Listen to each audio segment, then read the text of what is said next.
ರಂಗಭೂಮಿ ಕಲೆಗೆ ಸಾಕ್ಷಿಯಾದ ಗ್ರಾಮಸ್ಥರು. ಅಥಣಿ. ಬೆಳಗಾವಿ ಜಿಲ್ಲೆಯ ಅಥಣಿ ತಾಲೂಕಿನ ಸುಕ್ಷೇತ್ರ ಬಳ್ಳಿಗೇರಿ ಗ್ರಾಮದಲ್ಲಿ ಶ್ರೀ ಯಲ್ಲಮ್ಮ ದೇವಿಯ 49ನೇ ವರ್ಷದ ಪುಣ್ಯಜಾತ್ರಾ ಮಹೋತ್ಸವವು ಅತ್ಯಂತ ಸಂಭ್ರಮ, ಭಕ್ತಿ ಮತ್ತು ಸಾಂಸ್ಕೃತಿಕ ವೈಭವದೊಂದಿಗೆ ನೆರವೇರಿತು.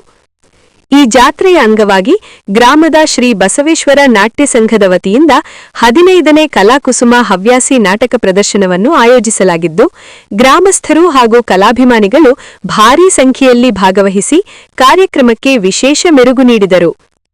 ನಾಟಕ ಪ್ರದರ್ಶನದ ಉದ್ಘಾಟನಾ ಸಮಾರಂಭದಲ್ಲಿ ಕೆಪಿಸಿಸಿ ರಾಜ್ಯ ಸಂಯೋಜಕರಾದ ಶ್ರೀ ರಜಾಕ್ ಡಿ ಮುಲ್ಲಾ ಮುಖ್ಯ ಅತಿಥಿಯಾಗಿ ಭಾಗವಹಿಸಿ ಜ್ಯೋತಿ ಬೆಳಗುವ ಮೂಲಕ ಕಾರ್ಯಕ್ರಮಕ್ಕೆ ಚಾಲನೆ ನೀಡಿದರು.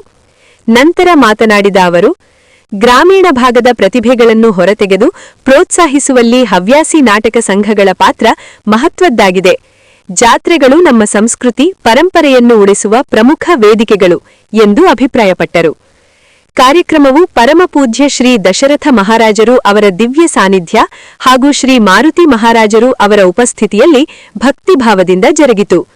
ವೇದಿಕೆಯಲ್ಲಿ ಗ್ರಾಮ ಪಂಚಾಯಿತಿ ಮಾಜಿ ಉಪಾಧ್ಯಕ್ಷರಾದ ಶಂಕರಗೌಡ ಪಾಟೀಲ, ಹಿರಿಯ ಮುಖಂಡರಾದ ಮಹಾದೇವ ಹಾಲಳ್ಳಿ, ಗಂಗಪ್ಪ ಮಾಳಿ, ಇನ್ನೂಸ್ ಬಾಲದಾರ, ಅಪ್ಪನಗೌಡ ಪಾಟೀಲ ಹಾಗೂ ಊರಿನ ಪ್ರಮುಖರಾದ ಕೃಷ್ಣ ದೊಡ್ಡಮನಿ, ಸುಭಾಷ್ ಮಡಿವಾಳ ಸೇರಿದಂತೆ ಅನೇಕ ಗಣ್ಯರು ಉಪಸ್ಥಿತರಿದ್ದು ಕಾರ್ಯಕ್ರಮದ ಯಶಸ್ಸಿಗೆ ಸಾಕ್ಷಿಯಾದರು.